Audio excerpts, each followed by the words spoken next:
the first verse, ready?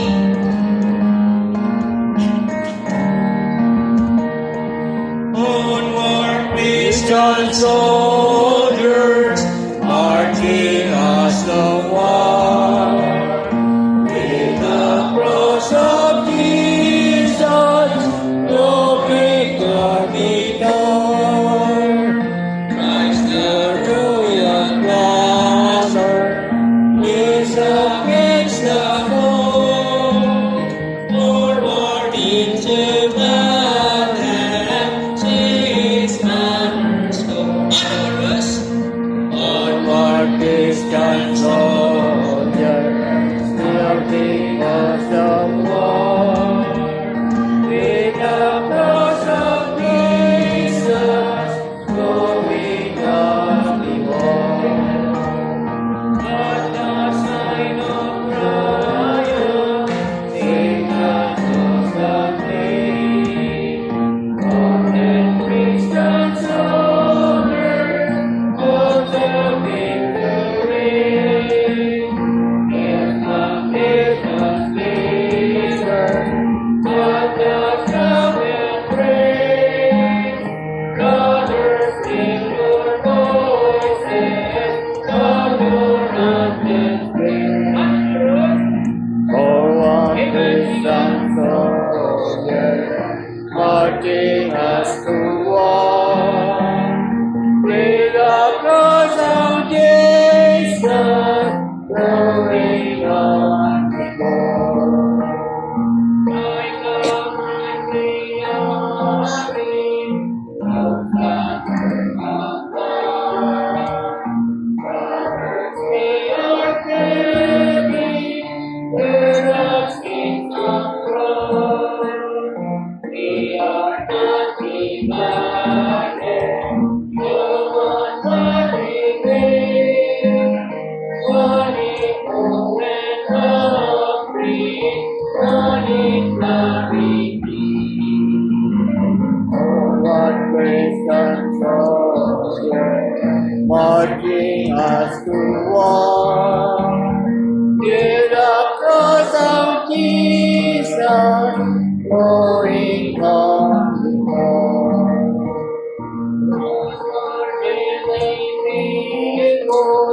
On our public road, when bring our voices in the drum of soul. Glory, Lord, and honor unto Christ the King.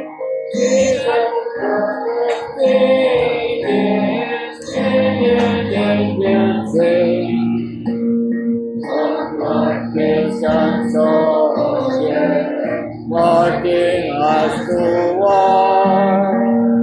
With the cross of Jesus, going on before.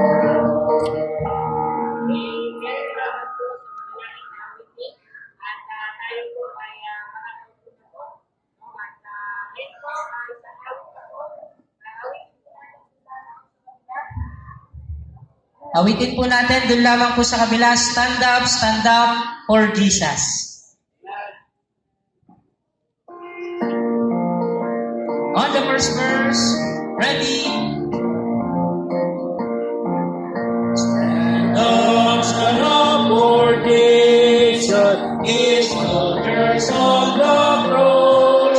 Lift high His royal banner, it must not suffer loss.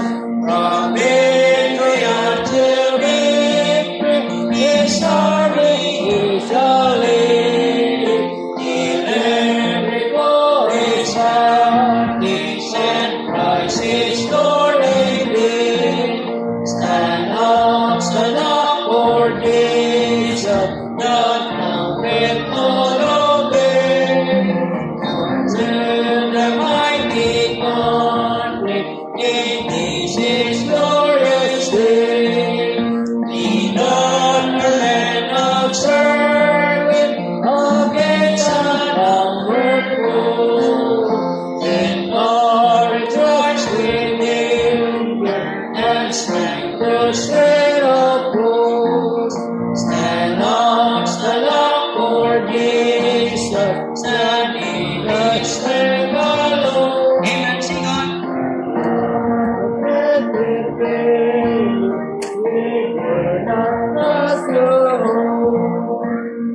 On the gospel armor, it makes on with prayer.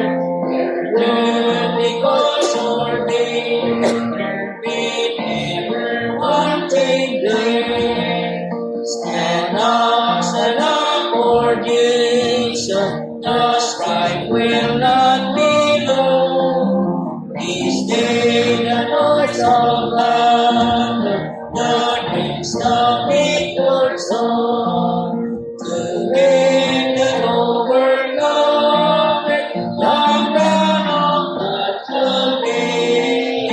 He will the King of glory, shall reign eternally.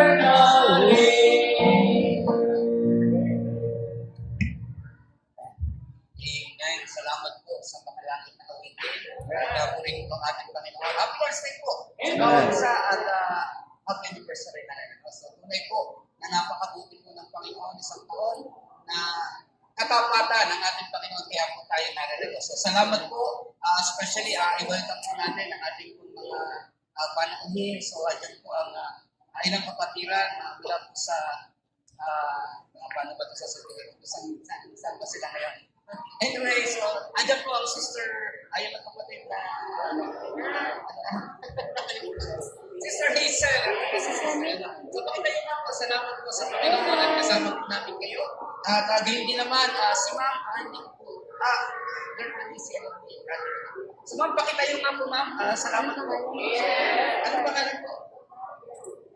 Maribel. So, welcome po sa Chula Vista Bible Baptist Mission. So, nagdadala po namin na kayo po natin ito na mag-blessing blessing po ang umagang ito. So, ganyan din naman, nandiyan po ang bawat isa ang taga-Berean Bible Baptist Mission sa Bael Laguna. So, salamat po. So, pakita tayo nga po yung taga So, salamat po sa Panginoon. At ganyan din naman, syempre yung mga taga-Molino. Ayan, Chula Vista Bible Baptist Mission. So, pakita niyo nga po yung mga taga dito sa atin. Ayan, so, salamat po sa Panginoon. So, mamaya po, papakilala po natin yung ating tagapagsalita. Pero, bago po yun, nandiyan po ang Ma'am Edna. Ayan, so, Ma'am, salamat po. Meron po dito po sa gawain ng Panginoon sa lugar po ng So, salamat po sa Panginoon, Ma'am. So, sa inyo pong mapagdalo. At hindi naman, nandiyan po ang Brother Bobby. So, at saka yung kanyang anak. So, salamat po. At pakita yung Brad. Ayan, so, salamat po sa Panginoon din. Also, si Ate Irene. So, salamat po, Ate Irene. So, nandyan po kayo. Bakit kayo nga po, Ate Irene? Para makilala po kayo.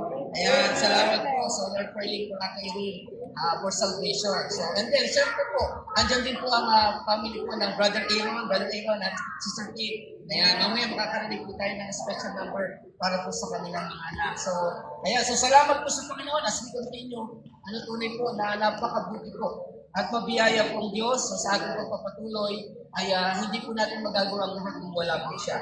Ayan, so salamat po sa Panginoon lahat po ng kabuhayan at kalawalhatian ay tunay na para po sa Panginoon lahat. Ayan, so salamat po. And then, siguro hindi na tayo magpapakatagal. So, tuloy-tuloy na po tayo. At nais po natin na tawagin na po ang ating po special number at magmumula po sa mga bata po, anak po ng Brother Diego at Sister Faith. Sige po. Amen.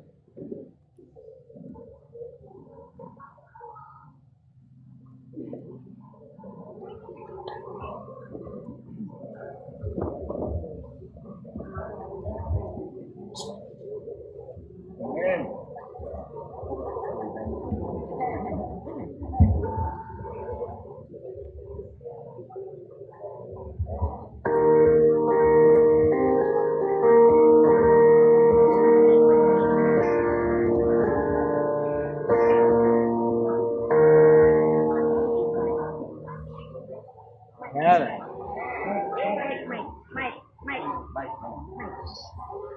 Good morning, everyone. Happy anniversary po. 1 Thessalonians chapter 5 verse 17. Pray with us, Sisi. Amen.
kingdom, your perfect heart, your heavenly, according to my word.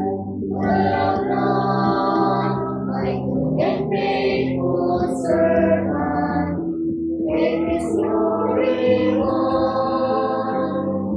You have been faithful, now your race is done. Well done, my servant, well done.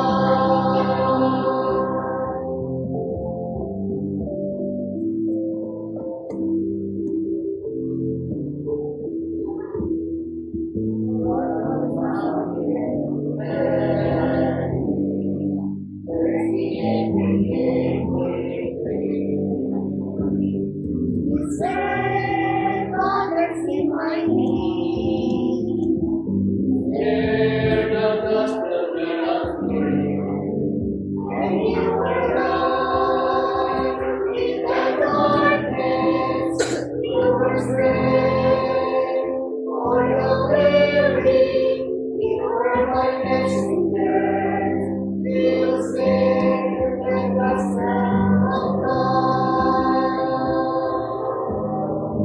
Well done, my good and faithful servant. Enter into my kingdom, your God of heart, your heavenly, according to my word. Well done, my good and faithful servant, great is your reward. You have been faithful, now your race is done. Well done, my servant, well done. Well done, my servant, well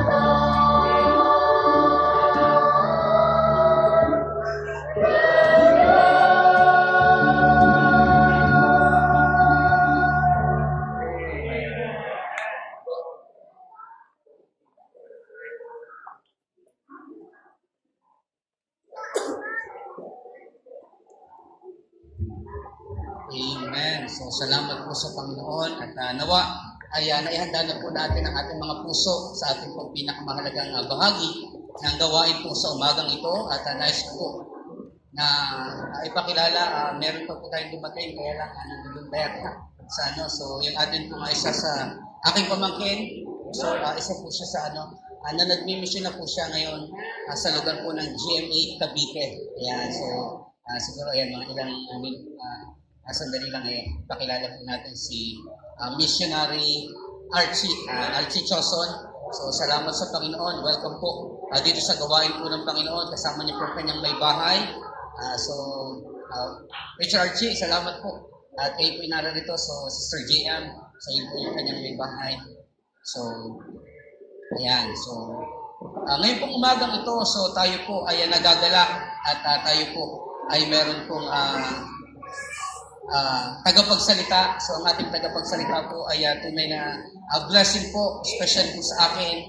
Isa po siyang kaibigan ng ating pong former pastor, Pastor Miguel Barrera, at kaibigan din po ng ating pong kasalukuyang pastor, Pastor Benito Barrera, na ngayon po nasa California po. So, salamat sa Panginoon dahil ang man of God na ito, especially sa akin po, ginamit po ito ng Panginoon.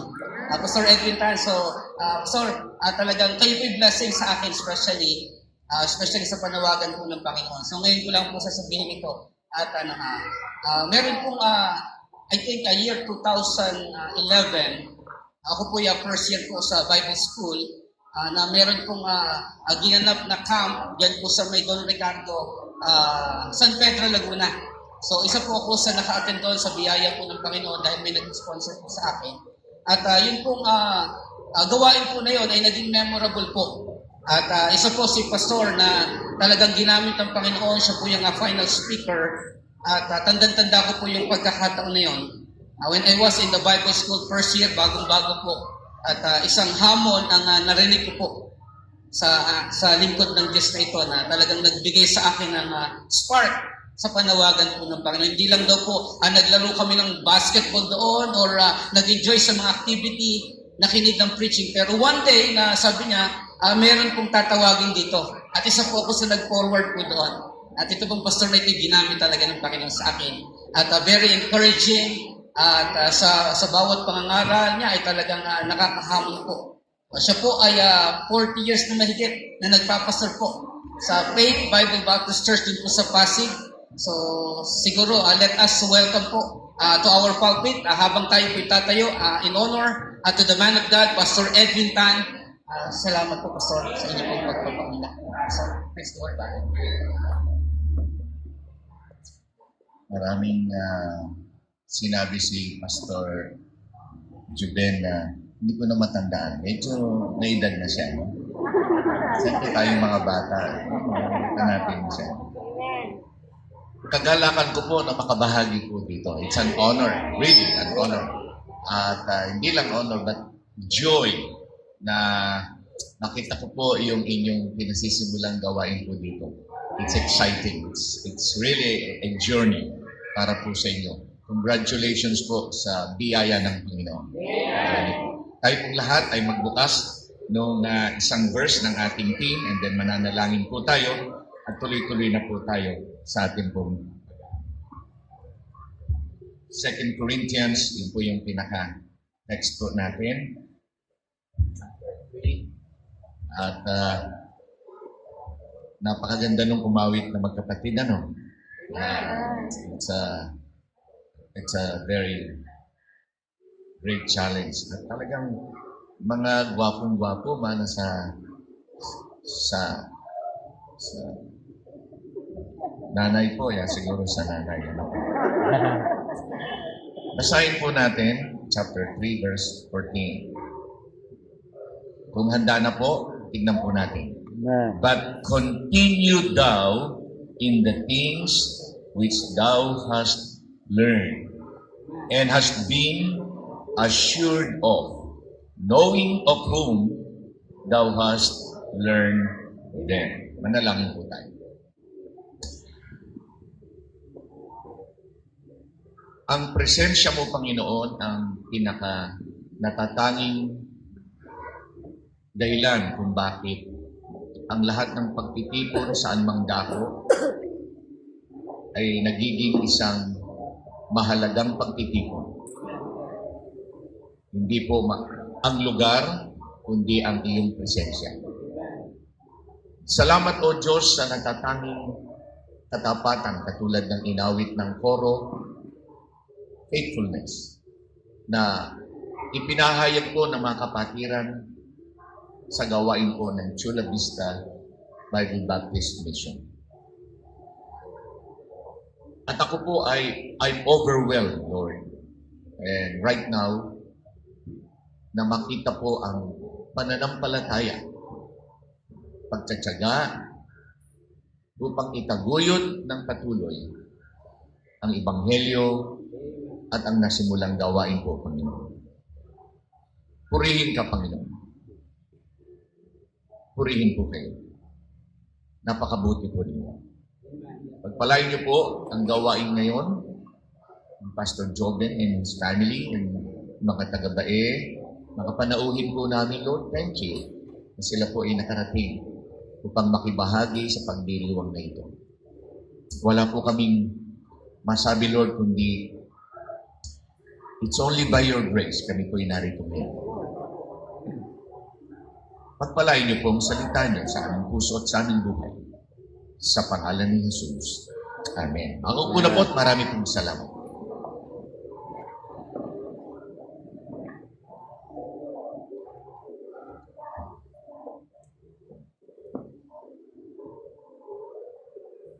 Magandang umaga pong muli sa bawat isa at sa inyong unang taon.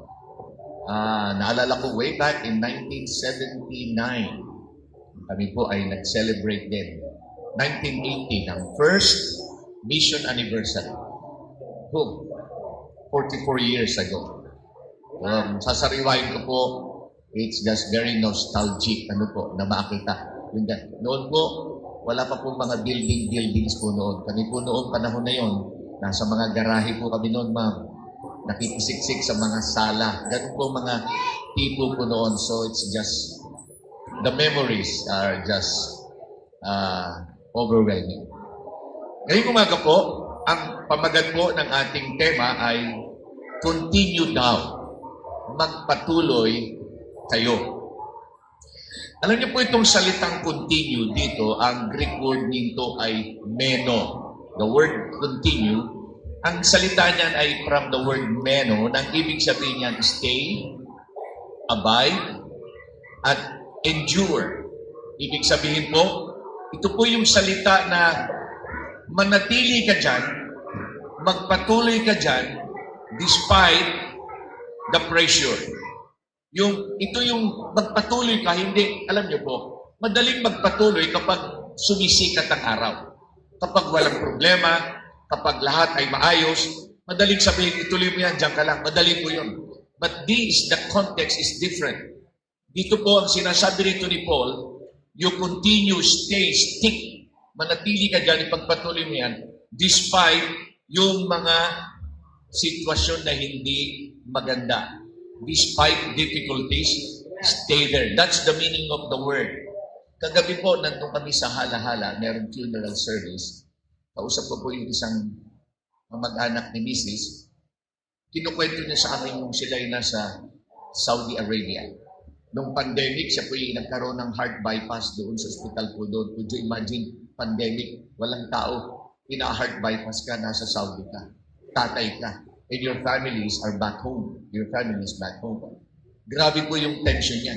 Pero alam niyo, sabi niya, Pastor, 25 years almost ako sa Saudi. Gusto ko nang umuwi. Napakahirap. Malayo sa pamilya. Ang daming tukso. Napakahirap ng sitwasyon. Ang sweldo ng panahon na yun. Sapat-sapat lang. Abot-abot lang. Kaya lang, hindi ako makauwi. I had to stay. Kasi nag-aaral yung mga anak ko. Meron kaming ipinagagawang ganito. Merong compelling reasons. Gusto rin niyang umuwi. Gusto rin niyang tumigil. But merong compelling reasons na hindi siya makabalik until he has to finish his contract. Ganito po yung gusto kong sabihin ni Paul dito. Gusto man natin mag-quit na, manhina, manlupaypay, and somehow to call it quits and just say, game over na ito. Pero we cannot because there are compelling reasons that we need to be faithful in the Lord's Word. Pansinin niyo po muna, bago ko ipagpatuloy, yung pong Galatians 5:7. Pwede bang medyo tiklopin nyo ng konti yung ilang pahina dyan? I-move nyo ng konti. Meron po ditong Galatians 5:7 na kung saan ay meron po yung mananampalataya sa panahon ni Paul sa Galatia. Meron po siyang sinabi po dito na gusto kong pansinin po natin ng konti. 5:7. Sabi po dyan, as we introduce our lesson, ye did run well. Who did hinder you that ye should not obey the truth? Tingnan niyo po ito. Ito po ang context nito ay yung mga mananampalataya na Hudyo na sila po ay naligtas na, napunta na sila sa kay Jesus Christ. Out from the law, pero tinutuloy-tuloy silang sinusubaybayan ng mga legalizers. At yung iba po ay biglang tumigil ng hinawa, bumalik, and totally some have quit the race. Sabi ni Paul, ang ganda ng takbo nyo. You're running well. Ba't bigla kayong tumigil? Sabi doon, who did hinder you? Ano po yung salita rito na who did hinder? Ito po ay katulad po yan. It can be used. Subukan nyo ba nagmamaneho po kayo? Mga drivers dito. Di po ba? Then suddenly, merong kumat sa inyo. Yun po yung ibig sabihin ng word dito. Who cut you off? Ang ganda, nagmamaneho ka, relax na relax, bigla, boom!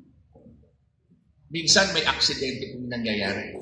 Minsan, merong road rage, nagkakaroon ng sakitan. Kasi, merong biglang pumasok. There is a compelling reason why you need to stop and step on the brake. Kaya natigil ka. And especially, pag ikaw ay kinat, na-high blood tayo. Di ba? Nawawala ka sa tamang judgment. Nawawala ka sa tamang pag-iisip. kapag merong compelling reason para ikaw ay tumigil, minsan nawawala ka sa tamang isip. Yung tamang isip mo, suddenly ay naapektuhan po nung mga compelling reasons why you need to step on the brake. Ganyan po ang buhay natin.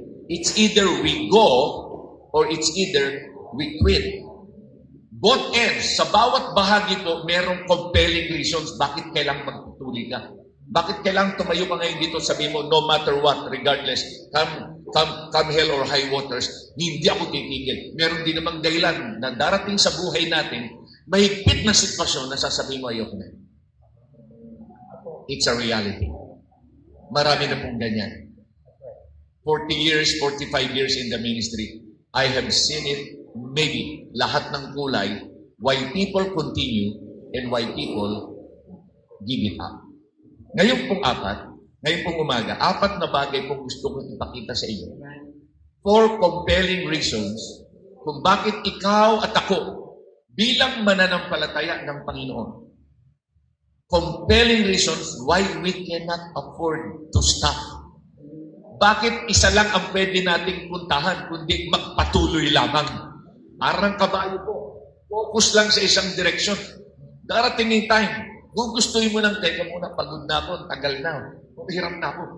And you might be contemplating na sabihin, Pastor, ayoko na, hirap na ako talaga. Hindi ko na kaya, enough is enough. But again, you have 4 compelling reasons why you need to just continue and run the race.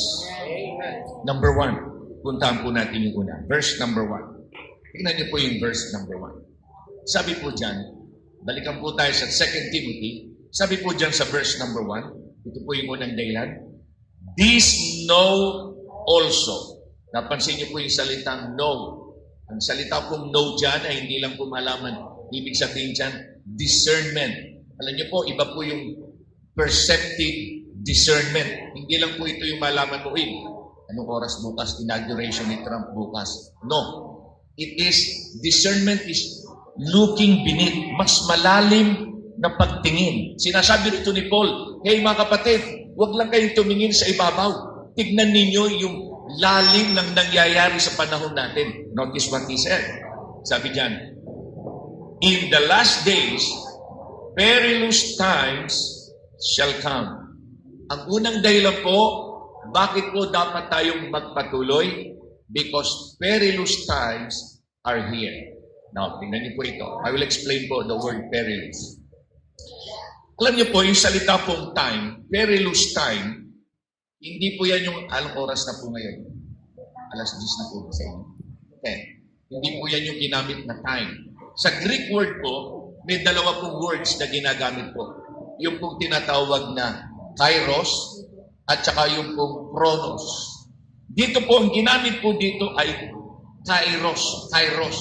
Hindi po chronos.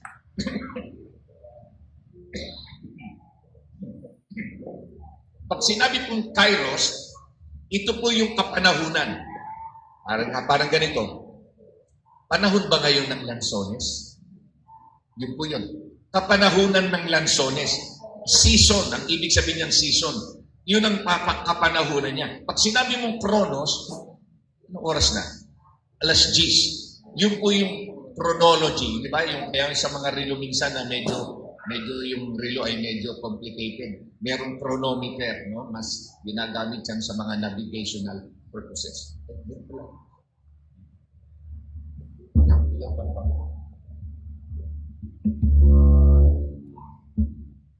Oras na po para pumili na. Ina po yung chronos. Dahil nabilaan po ng process.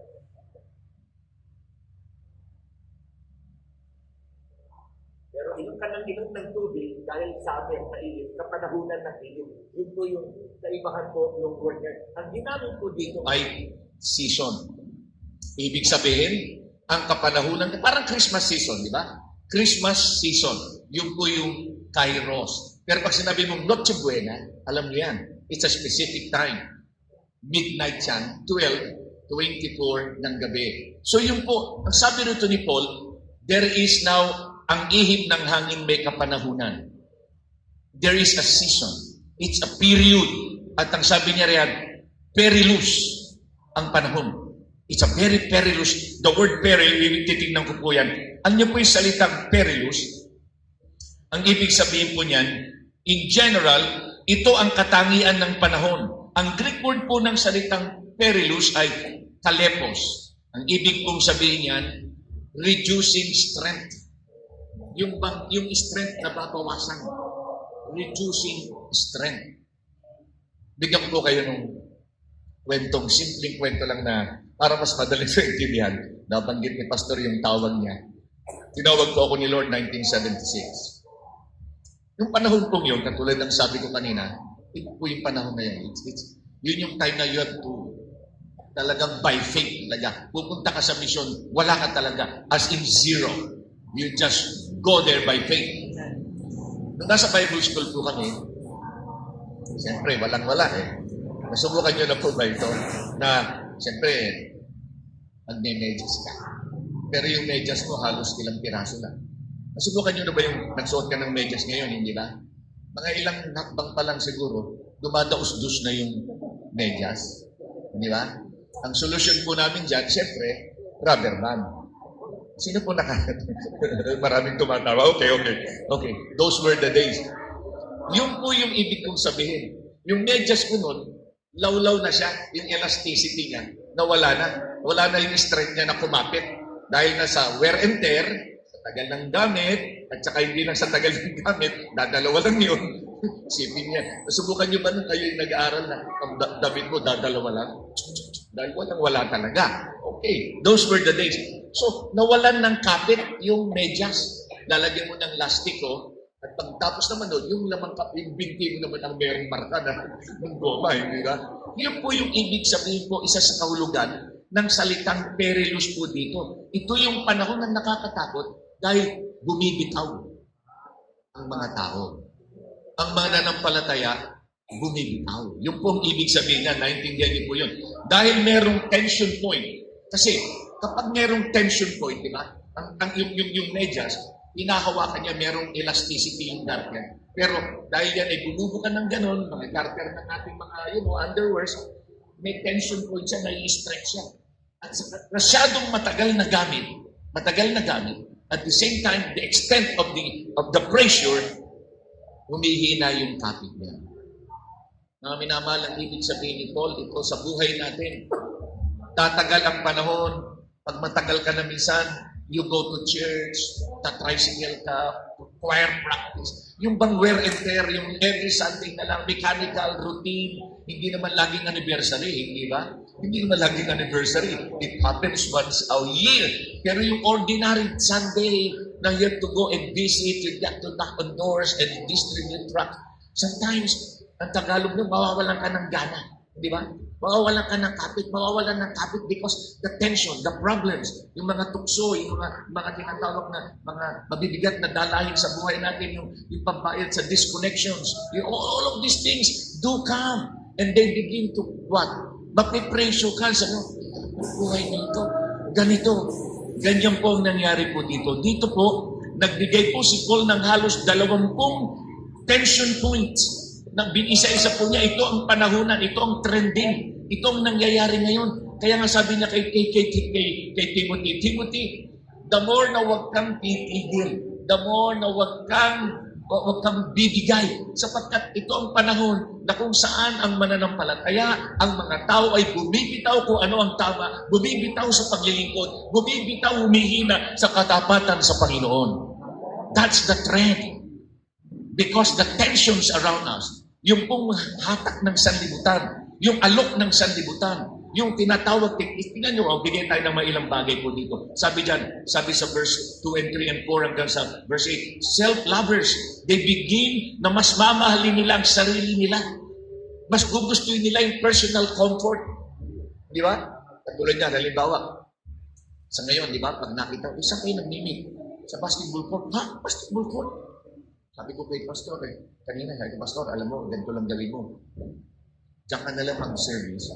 Pero pagka-break time, pagka-shooting ka ng free throw contest, 1,000 ang champion. Mga isang buwan lang, puno ka na rito. Sabi ko sa kanya. Because people want comfort. Yung easy. Yung makasarili ba? Di ba? Ayoko dyan, ang init. Ayoko, mahirap yan. Papasok ka ba dyan? Wala. Kala ko nga kanina, walang katapusan na itong pinupuntahan ko. Hindi ko alam kung church ang pinupuntahan ko, Shabu Laboratory, di ba? Papunta ko eh. Nawawalan ng kapit. Bumibitaw ang mga mananampalataya sa kanila pong pagkakakapit sa paglilingkod sa Diyos. Blasphemers. Nakita niyo yung blasphemers? Di ba kumakalat ngayon sa LA yung sulong sa Los Angeles? Nakita niyo? Parang binagsakan ng nuclear, di ba? At kumakalat sa Facebook, sa social media, yung pinakita doon na yung awarding ng Golden Globes, di ba? Nakita niyo po yun. Sinasamantalayan ng mga ibang mga mananampalataya na nung Golden Globes Award, lahat yung mga nanalo, di ba, nagsha-shoutout sila. Salamat sa aking direktor, salamat sa ganito. Nilagay nila doon, hindi ba? Nakita niyo po lahat yan. I'm sure you have seen it. Di ba? Tapos nakalagay doon, shout out to Cruz and yung staff tsaka yung crew. 33. Di ba? Pagdating sa mga nagpasalamat sa nanay, 3. Tapos biglang sabi nung MC, and to the God who created this universe, man, 0. Palakpakan sila, hindi ba? Na siya ang lumalang ng mundong ito, pero bokya. And they did it to back. Pagtutuya, pinagtatawanan nila yung Diyos. Because, this is a godless community. Wala pang 2 araw, and the wildfires died.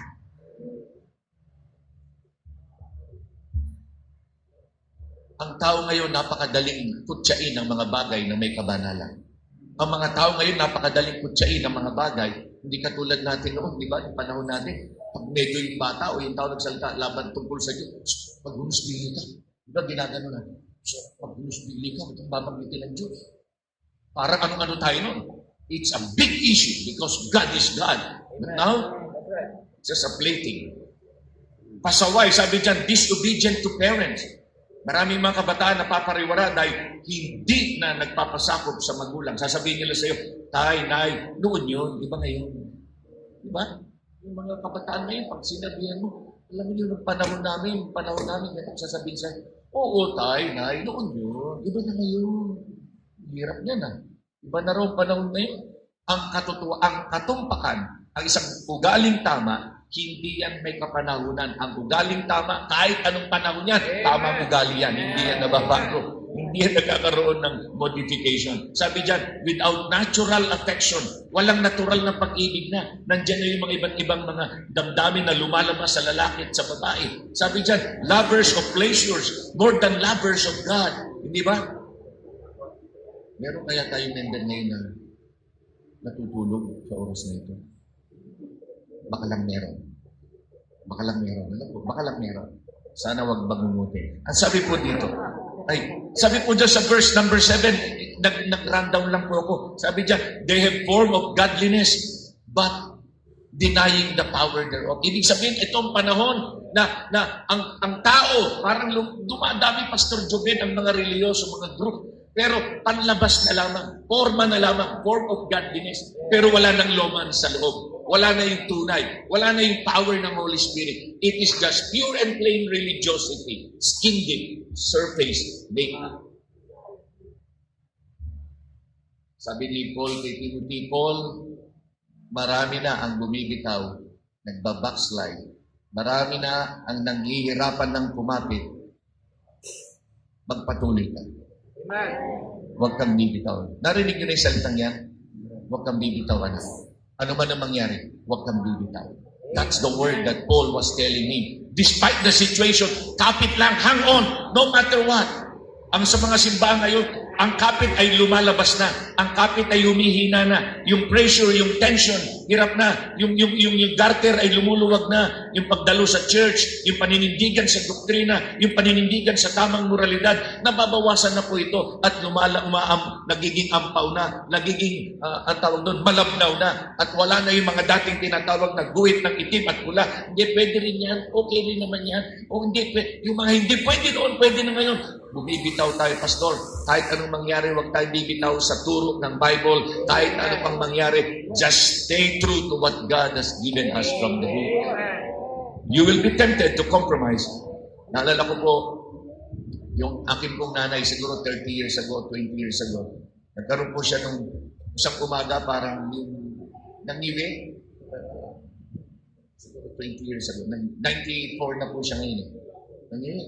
Tinawagan agad ako nung young people, Pastor, ang nanay, nakita ko nasa parang takbo agad kami, dala agad sa medical center.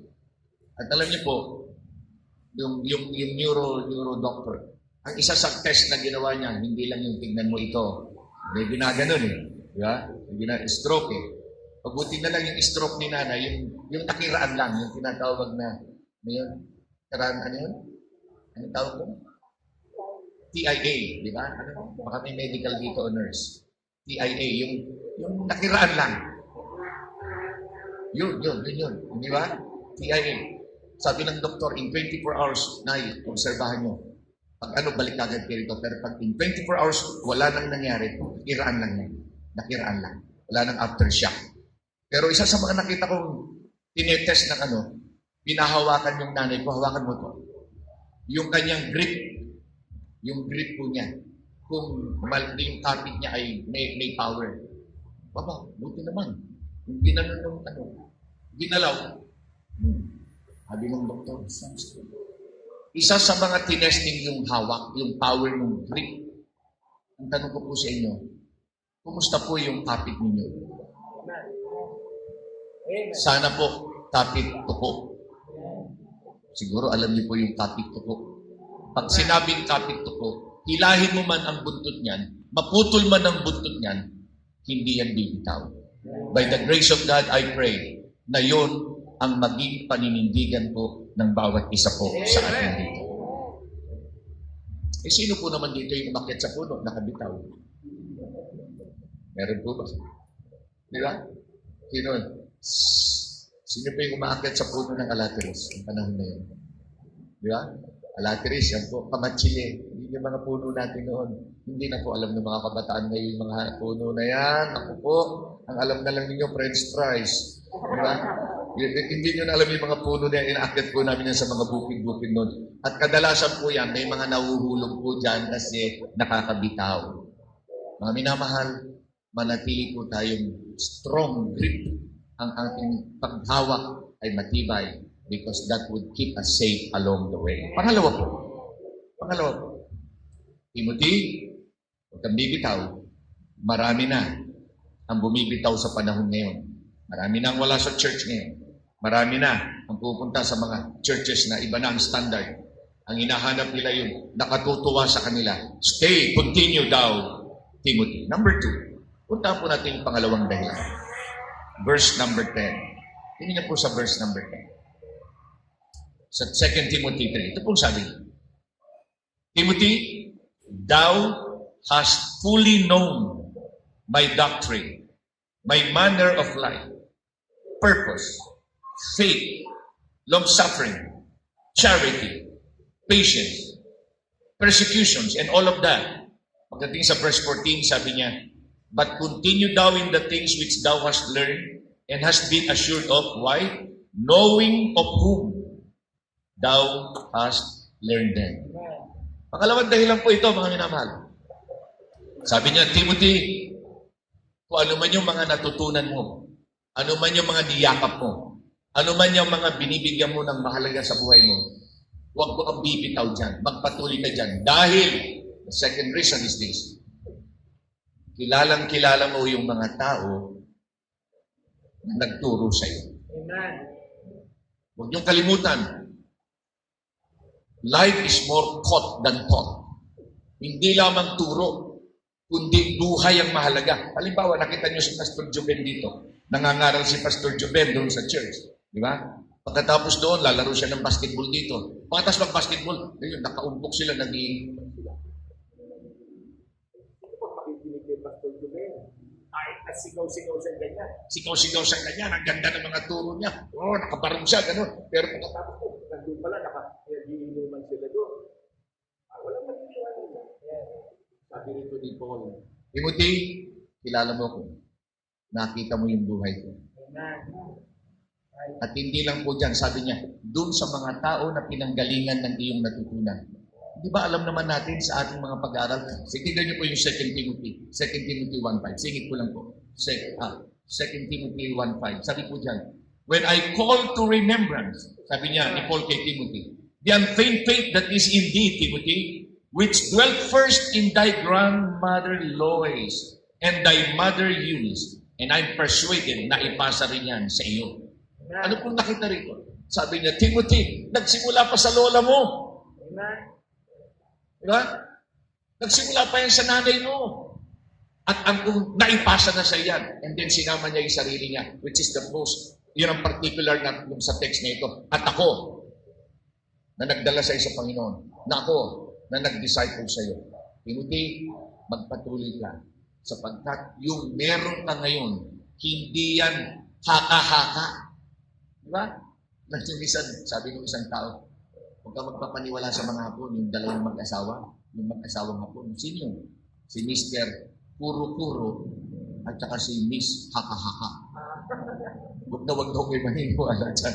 Diba? Sa mundong ito, napakaraming puro-puro at haka-haka pagdating sa katotohanan. Pero sabi rito ni Paul, Timothy, huwag mong kalimutan, lahat ng nasa puso mo ngayon, galing yan, doon ka pa lang, sa sinapupunan, nandiyan ka, bata ka pa lang, nanay mo, ang lola mo, at ako, nakita mo ang buhay ko, you have seen my life, you got what, sabi nga sa Amerikano, what you see is what you get, wala akong inilihim sa iyo, wala akong itinago sa iyo, ito ako, hubad-hubad, ano ang buhay ko, nakita mo, Timothy, panindigan mo yung natutunan mong yan, because the people that have imparted those knowledge are people who have tried and tested, at ang buhay nila ay tuwid ayon sa pamantayan ng salita ng Diyos.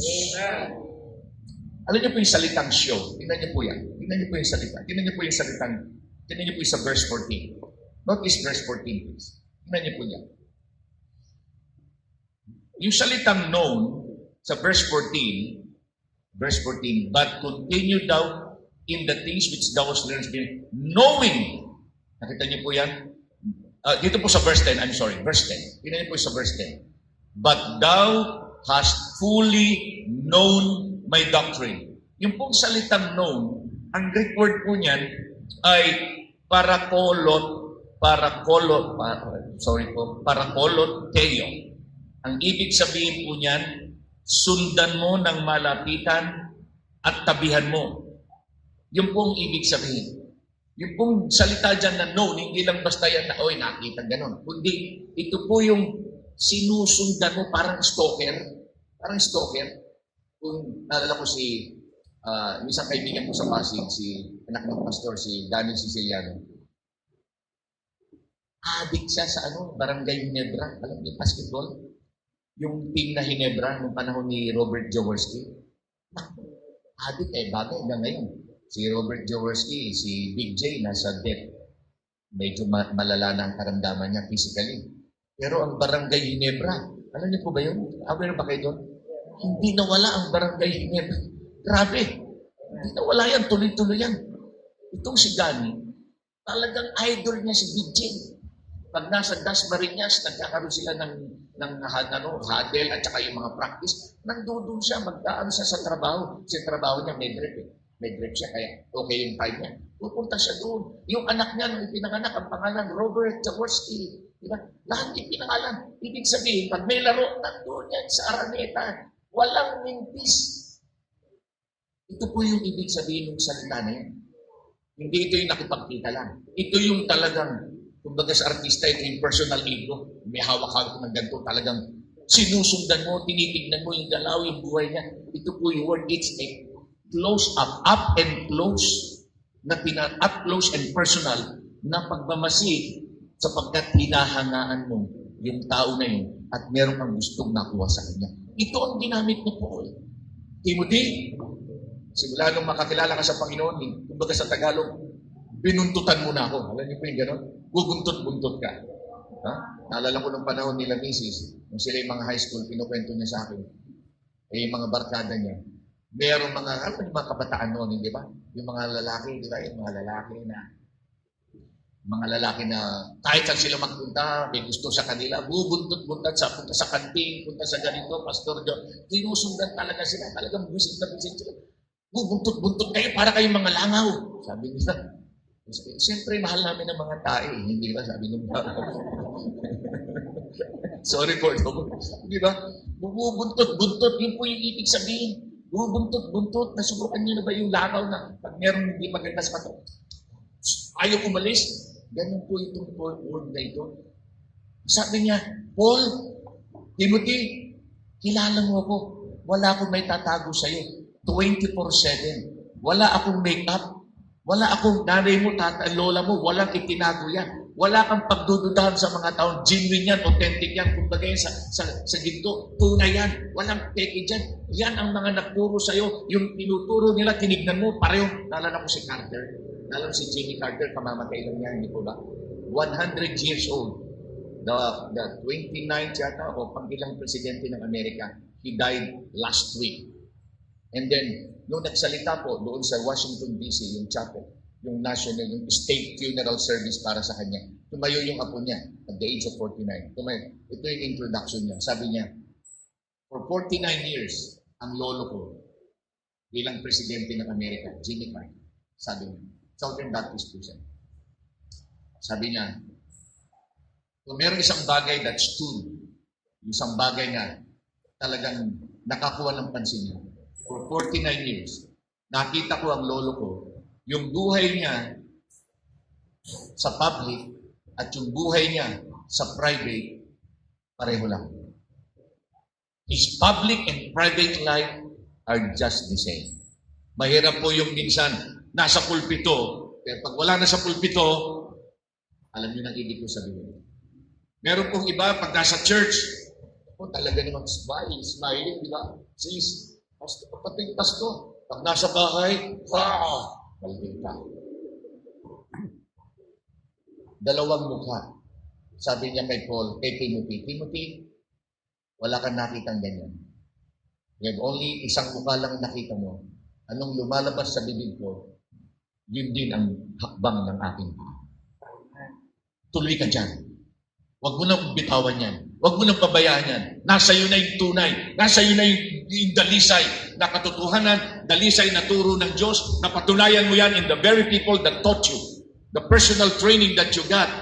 Everything is just authentic and sincere. Paul, sabi niya, Timothy, sa paligid ngayon, napakaraming peke. Sa paligid ngayon, dalawang mukha. Sa paligid ngayon, napakaraming mga tinig na ilalayo ka sa tama.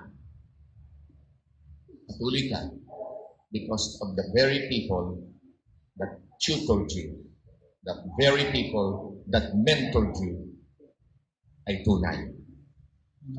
Napansin niyo ba yung mga gold? Yung mga, siguro kung sunisundan niyo yung gold sa history ng gold nila, yung mga kahit sa Pilipinas, nila Ben Arda, napapansin niyo, karamihan sa mga nagcha-champion lalo dati, dating mga kadi. Mga kadi. Sila lang yung, alam niyo po yung kadi, di ba? Sila lang yung tagabuhat ng, sila lang yung tagabuhat. Di ba? Yung gold card, tapos nagbibigay ng konting payo, ganito, sa ganito. Ito, sisilip na gano'n. Ito, boss, ito, ganito. Later on, yung mga caddies na yan, they become national champions. Dahil sa kakasunod nila, sa kaka-observe nila. And then later on, they become leaders. Timothy, you are now a leader because those people had mentored you, had given you a concrete, definite pattern, blueprint to follow. And you cannot go wrong. Stay there. Continue. Ganun din nais ko kong sabihin sa inyo. Ang mga taong nagturo sa inyo, yung mga taong nagpamulat sa inyo sa katotohanan, nag-disciple sa inyo, nag-Bible study sa inyo, nangaral sa inyo for many years. Isa dyan si Pastor Miguel, I'm sure. Pastor Miguel po, isa po yan sa mga pastor. Alam nyo, tagal ko na pong pastor, alam nyo, 45 years na. Most of you, iba sa inyo, kilala na rin po ako. Ako po yung pastor na tahimik lang, alam nyo naman. Hindi ako nagpapatawa, hindi ako wala ko, pag di mo ako kinibo, hindi ako iimik. Alam niyo po, mahihain po ako. But kidding aside, sa dami po ng karanasan ko, si Pastor Miguel po, isa sa mga pastors na pwede kong sabihin, hindi siya perfecto. No one is perfect. But in general, siya po isa sa mga pastors na wala akong masasabi. Kaya kahit na po medyo mas nauna ako sa kanya, I respected him highly. Pag meron siyang conferences, pag sinabi niya, Pastor, MC ka. Kahit na, hindi MC ka. Alam naman siguro niya. Hindi pwedeng matuloy ang conference pag hindi ka MC. Kasi sabi niya, pag ikaw ang MC, tahimik eh. Sagrado. Ang pagtuturo. Di ba? Alam niyo naman po yun, magmartagal din tayo nagsama dyan. I respected him, I looked up to him because I'm impressed by the life that he exuded. Not only yung kanyang excellence in delivering God's word, hindi lamang yung puso niya para sa church. Look at your church. How beautiful was it, the building. How organized were you then? You know, those were the days. At saka yung buhay niya. Lahat po kami, pag nag-uusap po kami mga pastors, we look up to him. Pinadaan kayo ng Diyos sa mga tao na natatangi at kakaiba. Magpatuloy po kayo dyan. Huwag niyong pabayaan niyo. Don't allow the legacy to be dishonored. Don't allow the legacy to die down. Don't allow the legacy to be trampled upon. It's your faithfulness that would one day vindicate and honor those men of God that invested their lives upon your lives and for what you are now. Stay po tayo. Sabi rito ni Paul kay Timothy, Timothy, tuloy-tuloy ka lang ha. Wala ka ng pagdududahan pa. Yung mga taong kumalinga sa iyo, yung mga taong nagturo sa iyo, yan ay makikita mong wala kang maibubutas, wala kang masasabi. And so, stay there. Alam niyo po yung salitang, yung word na train. Di ba sabi ng Proverbs 22:6? Sabi doon, train up a child. Train up a child in the way he should go. Mahirap po mag-train. Mahirap po mag-train. Natutuwa nga ako kay Pastor Joben dahil natitrain niya yung anak niya. Ang galing ng basketball din. Basketball. Ang kalaban namin sila. Tinik sila sa laman. Torn in the flesh. Kung gano'ng kagaling ang tawag namin kay Pastor Joben, ang bansag namin dyan, si MVP. Pero naipasa niya sa anak niya. It's hard. Mas magaling pa yung anak niya. Na siyempre, matanda na itong isa, di ba? Mas magaling yung mas bata. Pero yun po yung salitang train up a child. Yung pong salitang train sa Hebrew. Sa Hebrew po, pag tinignan niyo po yan, ang ibig sabihin niya na strangle, choke. Yeah? Sakalin. Ano ba yung choke sa Tagalog? Hindi pa bang Tagalog, hindi sakalin na lang. Alam niyo po yung sasakalin mo gano'n. I-choke mo. Ang kalikasan po natin, laban sa kalooban ng Diyos. Romans 8. Ang tao, by nature, hindi siya para sumunod sa Diyos. By nature, ang tao kahit save at hindi save, andyan pa rin yung carnal nature. Talagang yan ay in opposition, stubborn yan to the will of God. Kaya para yung tao yan ay mag-submit to the will of God. Yung bata na yan ay matuto ng maayos. Sabi dyan, merong mga bagay kang dapat sakalin. Di ba? Yan yung mga nanay, di ba? Yung mga nanay, araw-araw, sasakal kita, bata ka. Di ba? Kaya ang mga nanay, yan po ang tunay na bayani ng lahi. Sila po yung mga tao na araw-araw natutuyuan ng dugo, pero buhay pa rin. Congratulations mga nanay. Di ba? Maraming bagay nung panahon, pingot dito, pingot sa singit, iba kurot sa singit nung panahon natin ganoon. Panahon natin, titigan mo yung bata, di ba? Tinitigan mo ng gano'n yun. Punta na sa kwarto yan. Di ba? Ganun po. Meron mga bagay tayong dapat sakalin sapagkat pag hindi mo sinakalin, hindi mo sinok, hindi mo pinigil, at pinabayaan yan,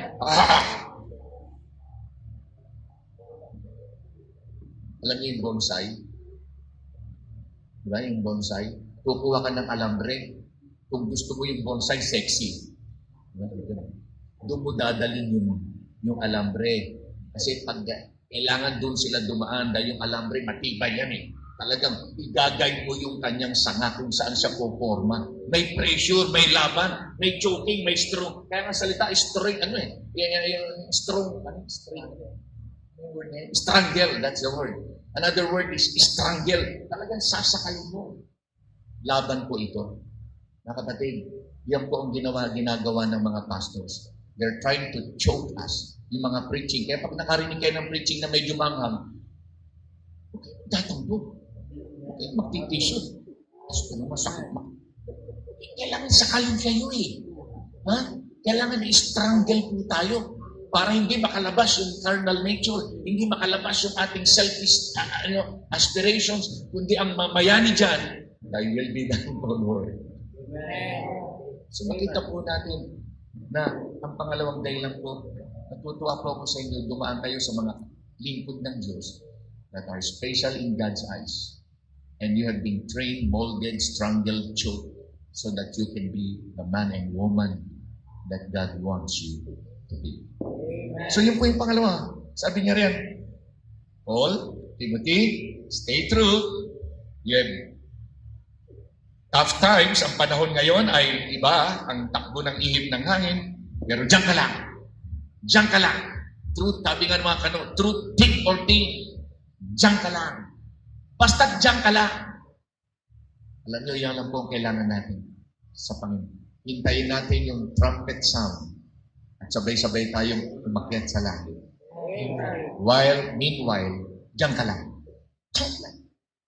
Kahit mahirap, masakit, nakakapagod, wala ka ng gana, hirap na, talagang said na, diyan ka lang. That's what Paul is saying. Just continue despite the circumstances. Pangatlo pong dahilan. Sabi niya sa verse 14, but continue thou in the things which thou hast learned and hast been assured of. Gusto kong pansinin niyo po yun. Gusto ko po yun eh. Has been assured of. Hindi lamang natuto, hindi ka lamang natuto ng mga bagay na yun, kundi ginawa mong paninindigan yun. At nagkaroon ka ng ganap na katiyakan. Hindi ito hocus-pocus. Hindi ito figment of imagination. Hindi po ito lundag sa dilim. Itong natutunan natin mula sa Word of God, nagbigay ito sa atin ng tinatawag na assurance. Pag sinabing assurance, yung parang sikat ng araw, kitang-kita mo yung bagay na yun. Walang duda, walang pag-alinlangan. At ang tawag ng iba rito sa ibang translation, conviction. Conviction. Ibig sabihin, yung learning, tingnan niyo po ito. What you learn, yung natutunan natin, is the content. Content, yung laman. 1 plus 1, John 3:16. Pero yung conviction, ito yung maninindigan karon. Paninindigan. Alam niyo po yung salitang paninindigan, hindi po ba? Pag sinabing may paninindigan ng lalaki na yan, ay hindi mo kayang ibahin yan. Hindi mo kayang itumbayan. Kapit yan, kahit anong gawin na, sipahin mo kaliwat kanan yan, hindi yan gagalaw. May paninindigan. Sabi nga po sa English, the content is what you hold, but the conviction is what holds you.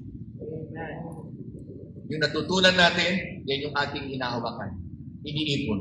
Pero pag nanindigan ka dyan sa mga katuruan ng Diyos na yan, yan ang mag-iingat sa iyo.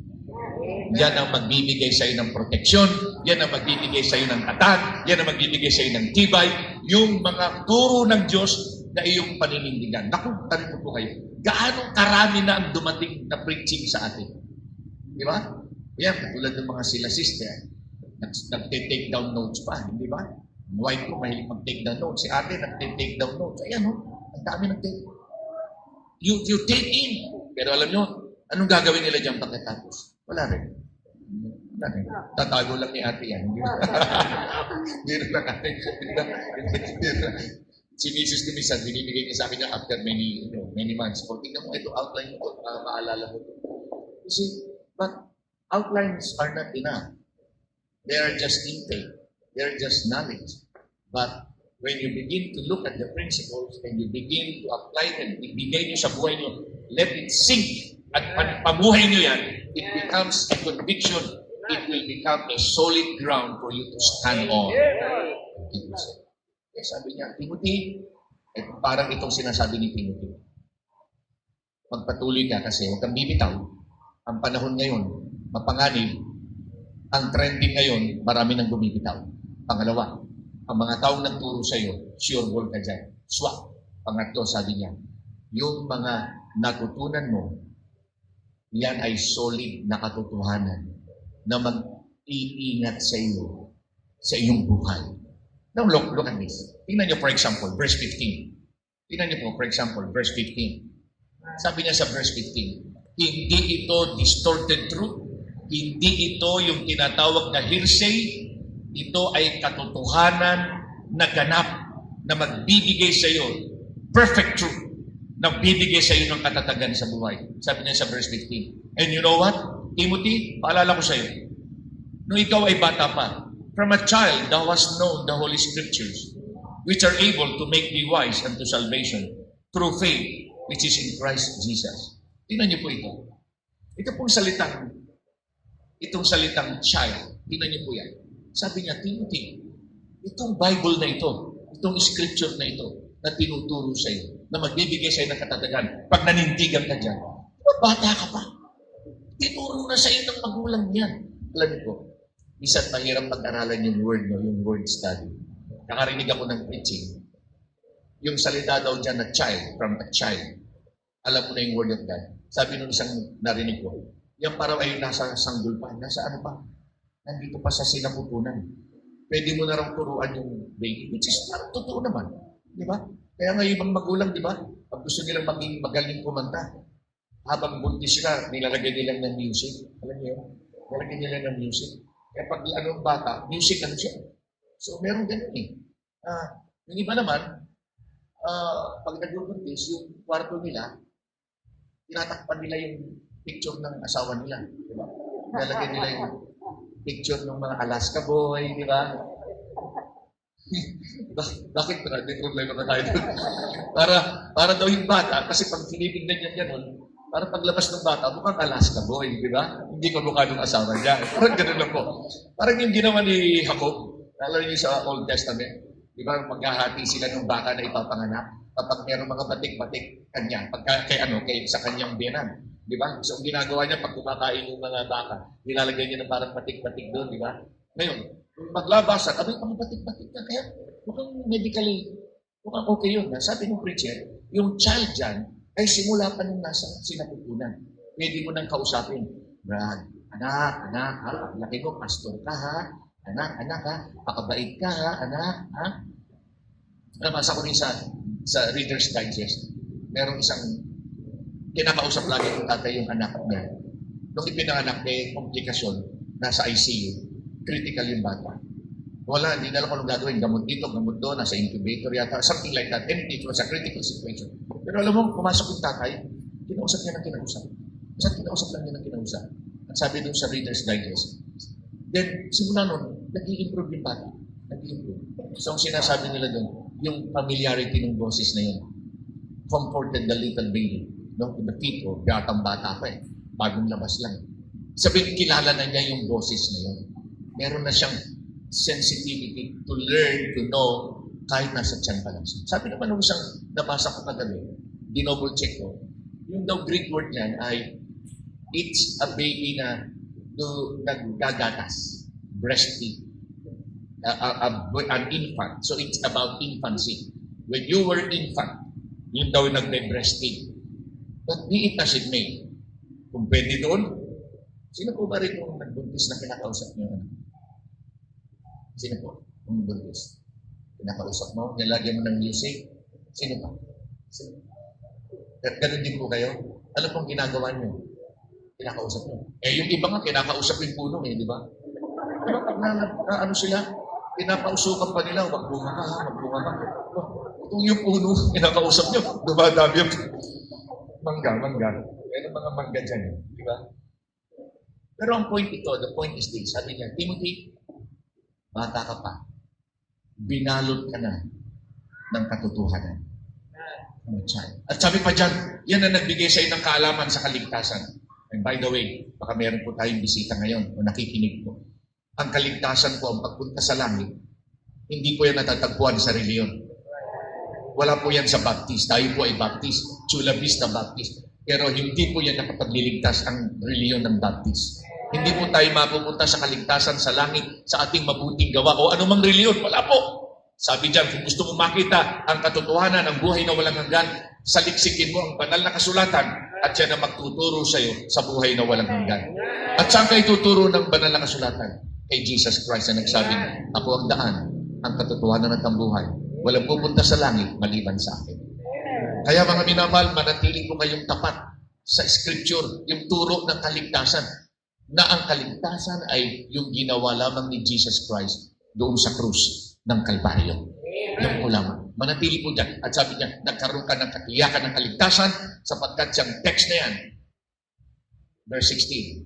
All scripture is given by the inspiration of God. Ito po gusto kong bigyan ng pansin. Pakinggan niyo po maigi ito. Timothy, huwag kang bibitaw. Swak na swak. Ang panahon, delikado. Yung mga nagturo sa iyo, walang problema. Walang butas. Wala tayong may butas. Pangatlo, yung Bible na ginagamit mo, walang mali dyan. Yung Bible na ginagamit mo, yung pinag-aaralan natin, galing sa Diyos yan. Salita ng Diyos yan. Wala kang problema dyan. There's nothing wrong about the text. You will be secured, you will be protected, you will be okay with those texts that you have. No? Ano pong sabi doon? Given by the inspiration of God. Ano po ibig sabihin ng inspiration? Oh, iba po yung yung na-inspired ka sa pagka yung may class ka, di ba? Pagka may class ka, inspired ka mag-aral. Patulad ni Ray Valera. Kilala niyo ba si Ray? Makaedad ko kasi. Konti na lang kami, no? Alam niyo si Ray Valera? Sinakala kay Ray Valera. Love song. Yung mga kanta niyang love song. Yan. Marami para kong kaedad dito. Samahan niyo naman ako. Hindi naman akong iwanan.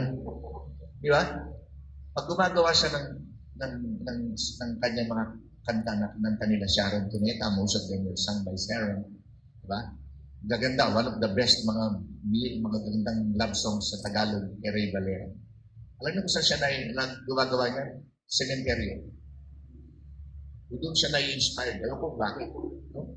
Siguro, pag sa bahay siya, pabalik ka ng sementeryo, no? Naibig sa sementeryo.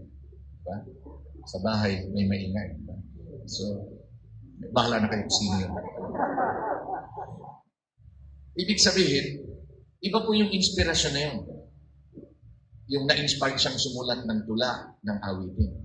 Yung pong inspiration dito is Theon Justus. Ibig sabihin, hiningahan ng Diyos. Theo, God, Justus, ay yung hininga, breath.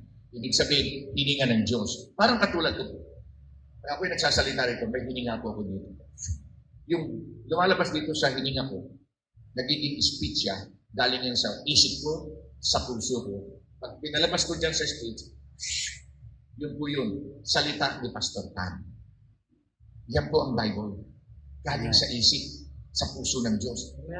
At ito'y hininga niya. At is binigay sa mga tao. Pastor, paano yung mga tao? Tao yung sumulat. Hindi may mali dyan. Dumaan sa tao. Alam niyo naman. Okay, let me explain. Sa Bible po, 2 beses lang ako nakakita.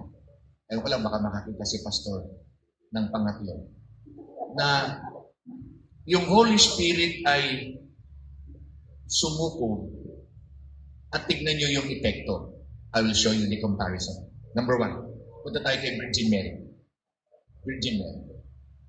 As pangalawa, yung scripture, yung Bible na hawak niyo. To give you an illustration. Sabi nung anghel, Maria, manganganak ka.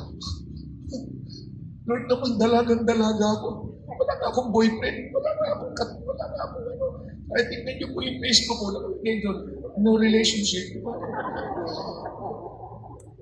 Hindi naman po nakalagay na out of relationship. Wala po talaga. Sabi ng angel, easy ka lang, chill ka lang. Maria, chill ka lang. Sabi niya, ito, sapagkat yung ipapanganak mo, yung nasa loob mo, ito ay overshadowed by the Holy Spirit of God. Ibig sabihin, the Holy Spirit will overshadow you. Luke 1:35. Luke 1:35. So, maigyan ha. Pagdating dito sa scripture, uy, tao na naman ito. Si Maria, tao din. Makasalanan din. Tao na naman ang gagamit dito, susulat dito. Pero sabi ng Bible, sa 2 Peter 1:20, the prophecy came not by the will of man, but by what? But by the men of God, moved by the Holy Spirit. 2 Peter 1:20. So ibig sabihin, dito ang tumarabaho yung Holy Spirit. Dito sa scripture, ang tumarabaho Holy Spirit. Tingnan niyo po ang resulta. Nung ipinanganak si Jesus, tingnan niyo po, walang kasalanan. Dumaan siya sa tao na makasalanan, si Mary makasalanan, tama po? Pero wala si Joseph, walang bahagi si Joseph.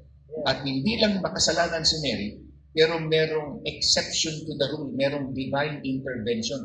Yung Holy Spirit ang tumarabaho. Para paglabas ng sanggol, hindi siya katulad ninyo, katulad ko na makasalanan, hindi siya pwedeng maging tagapagligtas. Paglabas ni Jesus, no sin. Punta tayo dito sa scripture. Kung ang tao lang susulat ay tapos. Di ba? Daming mali niyan sigurado. Pero dahil dumiskarte ang Holy Spirit ulit, sila they were moved, they were inspired, they were guided, they were guided. Kahit na sila ay tao, pero tinrabaho ng Holy Spirit, lumabas si Jesus, no sin. Nasulat ang Bible, no error. Perfect birth, perfect son, and perfect Bible. Because hindi yan gawa ng tao. God inspired yan. Hindi ko pong sabihin ng ganito, patuloy lang po kayo. Nasa atin po ang Bible na tunay at walang pagkakamali. Although ginagamit din po ang Bible upang ang tao ay maligaw, parang kutsilyo lang yan. Ang kutsilyo pwedeng panghiwa ng kamatis, ng carrots, sibuyas, pero pwede rin yung panghulda. Depende. Marami rin pong gumagamit ng Bible na ang paniniwala, mali. Ang kaligtasan sa gawa, ang kaligtasan sa ganito, ang kaligtasan sa binyag. Pero Bible lang ginagamit. Pwede po. Pero tayo po, sabi ni Paul, hindi tayo nangangaral na may halong pandaraya, may halong pagbabaluktot ng katotohanan. We only preach Christ crucified and that is it. Amen. Salamat sa Diyos. Amen. Isang dahilan na lang po yun, di po, mga minamahal. Isipin niyo po sa mundong ito, libo ang reliyon.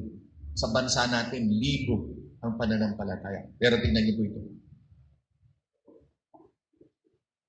Ingat ako ng mga. Di ba?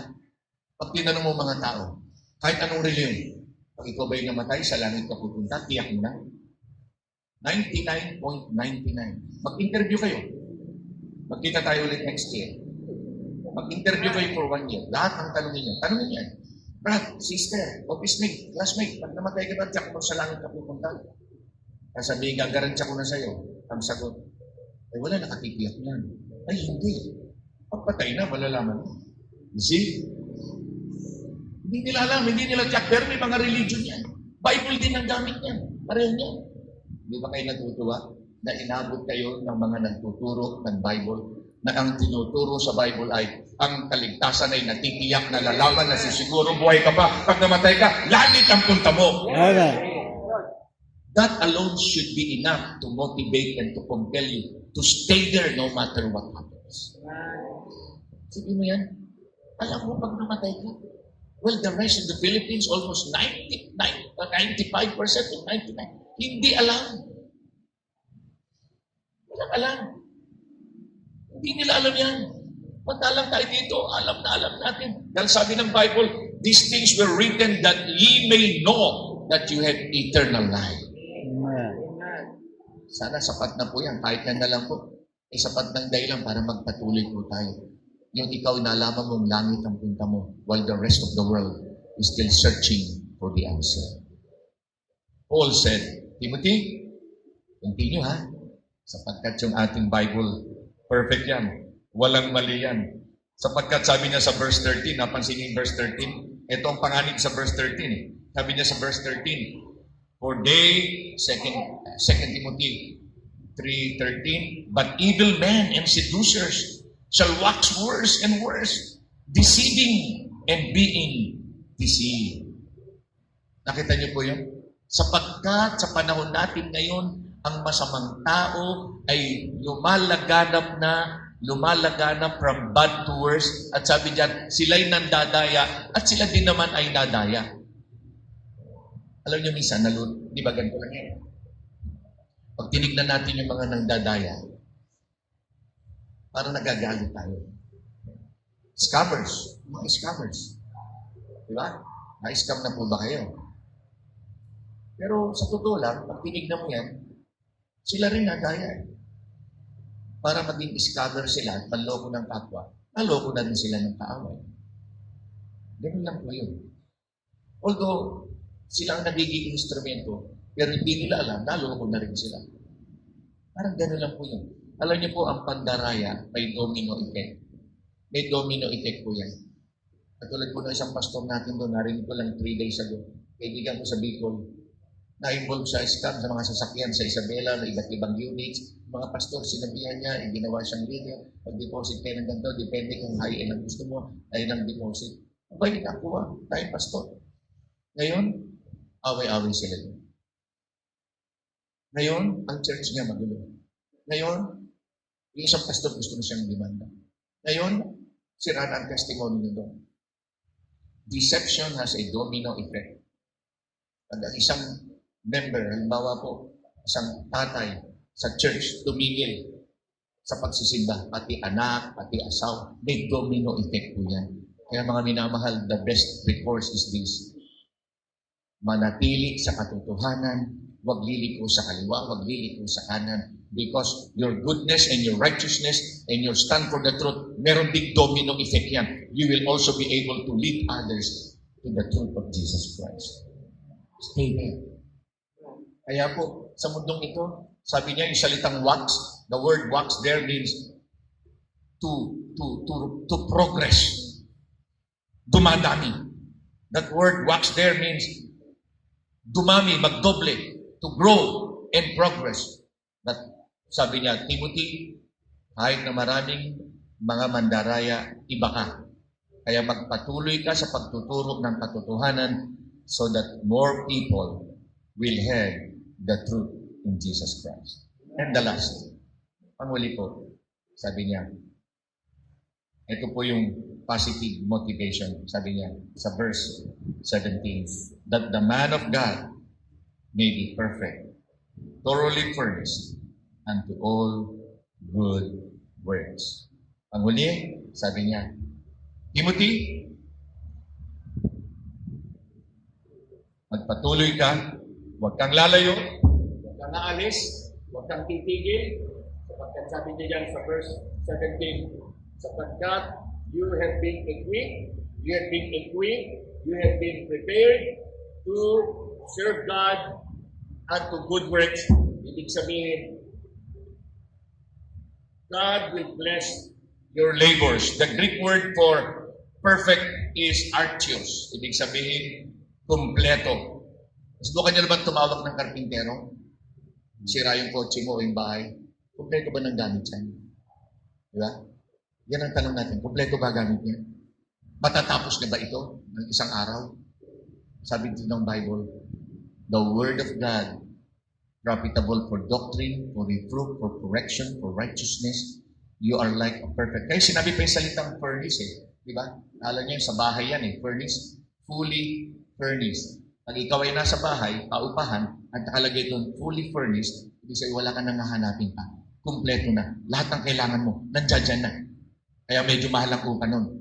May semi-furnished. Ito, fully furnished. Sabi dyan, so that you can be a man of God na gagamitin niya to do good works, and you will be able to accomplish things, you'll be able to produce, you'll be able to be fruitful. Please, Paul, sabi ni Paul kay Timothy, magpatuloy ka. You have the potential to be successful. You have the potential to reach many people. Huwag ka magbabackslide, huwag ka maghihina. Ikaw lang ang tao na pwedeng gamitin ng Diyos para sa mga kaeskwela mo. Maaaring ikaw lang ang tao na pwedeng gamitin ng Diyos sa kapitbahay mo. Maaaring ikaw lang ang tao na pwedeng gamitin ng Diyos. Don't quit, don't get out, don't throw in the white towel.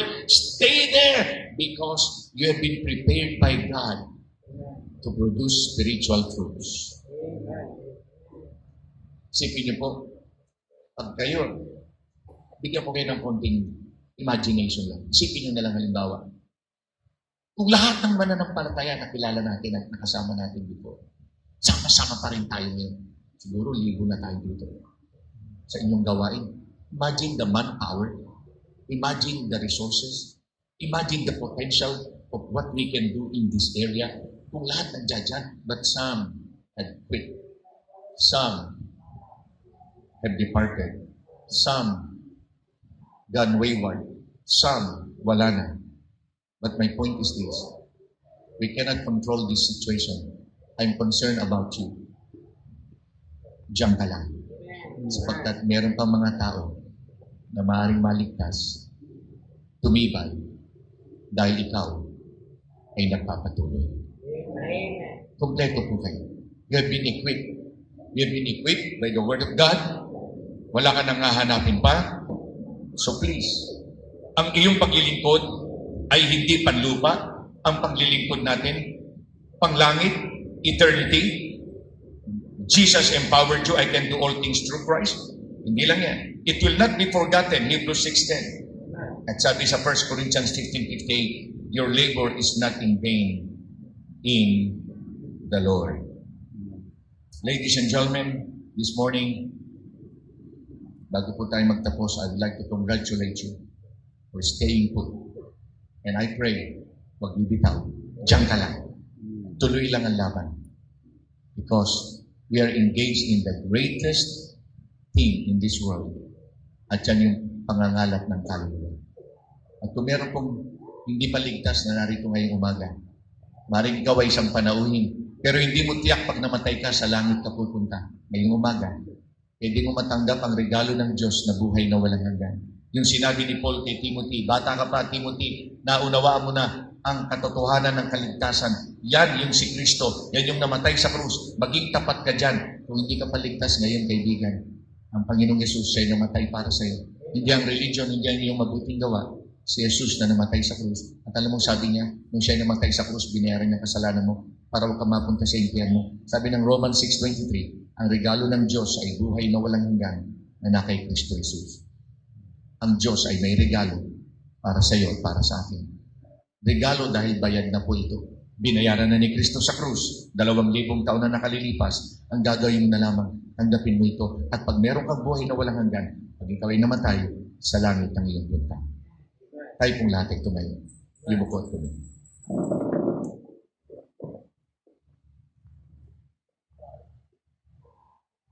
Habang lahat po ay nakayuko at nakapikit, una, nais ko pong ihandog ang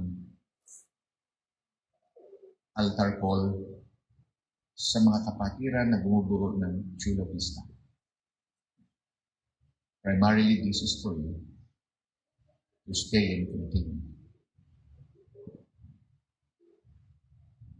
Habang lahat ay nananalangin, guys, kung hamunin ang mga member ng Chula Vista Mission na lumapit po dito sa altar at manalangin, make a commitment and say, Lord, ako'y magpapatuloy kahit anong mangyari. Hindi ako bibitaw. Dito lang ako. Ang unang paanyaya ko ay para sa mga kapatiran dito sa Chula Vista. Lapit lang po sa unahan. Magkaroon po kayo ng personal commitment kay Lord. Sa harap ng altar na ito, ask God's grace and make a promise. I'll continue no matter what. Hindi ako bibitaw. Dito lang ako. Ano man ang mangyari. Yes, God bless you. Meron po ba sa ating kalagitnaan, maring ikaw ay panauhin o dumadalo po dito? Hindi mo patiyak pag ikaw ay namatay, sa langit pupunta. Hindi mo pa natanggap ang buhay na walang hanggan kay Kristo, yung regalo ng kaligtasan. At sa oras na ito, sabihin mo, Pastor, panalangin mo po ako. Nais kong matiyak ang pagpunta sa langit pag ako'y namatay. Nais kong matiyak ang buhay na walang hanggan na ito ay nasa akin. Kung yan ang iyong nais, huwag po kayo maiyak. Pwede bang itaas mo lang yung kanang kamay at ipapanalangin ko po kayo at tutulungan ko po kayo na tanggapin ang regalo ng Diyos. Sino po? Huwag po maiyak. Itaas lang kanang kamay. Young lady. God bless you, Iha. Ibaba mo na. Salamat. Meron pa po ba? Meron po isang dalaga. Meron pa po ba? Pastor, ako, hindi ko po tiyak. Pag ako'y namatay, sa langit pupunta. Pero gusto ko pong malaman, Pastor. Gusto kong matiyak. Pwede bang ipanalangin mo ako, Pastor? Meron pa ganyan? Kung meron pa po, itaas mo lang yung kanang kamay at ibaba mo na at ipapanalangin kita. Meron pa ba? Yeah. Meron pa po ba sa bandang likod? Bumaya. Ang Panginoon ay naghihintay sa iyo. Kung wala na po, manalangin po tayo. Yeah.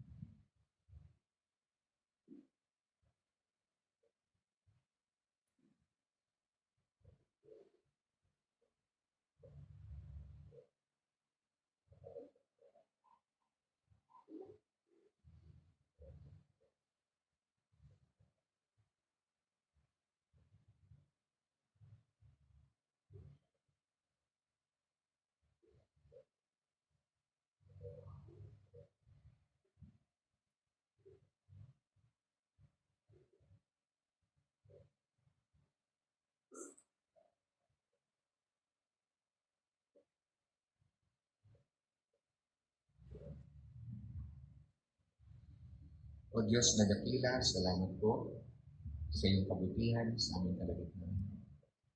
Higit sa lahat, Panginoon, ang salita mo na naipahayag. Baunin po namin ito hindi lamang sa susunod na isang taon, kundi the rest of our lives. Palain niyo po ang Chula Vista Mission, ang mga Pastor Joven, family, ang mga manggagawa, at ang mga kapatiran, mga bagong ligtas, mga bagong mananampalataya. Ibuhos mo ang pagpapala sa kanila. Pakaingatan niyo po sila. Magkaisa silang palagi. Huwag bibitaw, huwag titigil, stay lamang po. At ganoon din po sa mga taga-Bae at sa ibang mga churches. Ang bagong mission po namin dito po sa Cavite. Ang pagpapala mo, igawad mo kami. Pinupuri po namin kayo. Pinasasalamatan. Salamat sa banal na kasulatan na umabot sa amin ng walang mantsa, walang likod, ganap, nagbigay po sa amin ng katiyakan ng aming kaligtasan. In return, dear Lord, gamitin niyo po kami na magdala ng kaluluwa sa inyong Panginoon. Ito po ang aming dalangin sa pangalan po ni Jesus. Amen. God bless you po. Maraming salamat. Congratulations sa likod. Please be seated. Pastor Joven, thank you so much. Salamat po.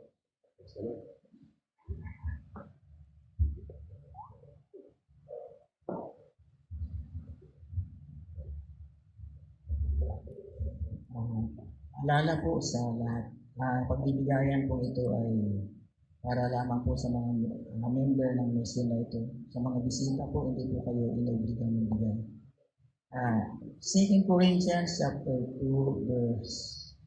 9 verse 7. Every man according as he purposes in his heart, so he can give not grudgingly or obviously, for God love it, at therefore give.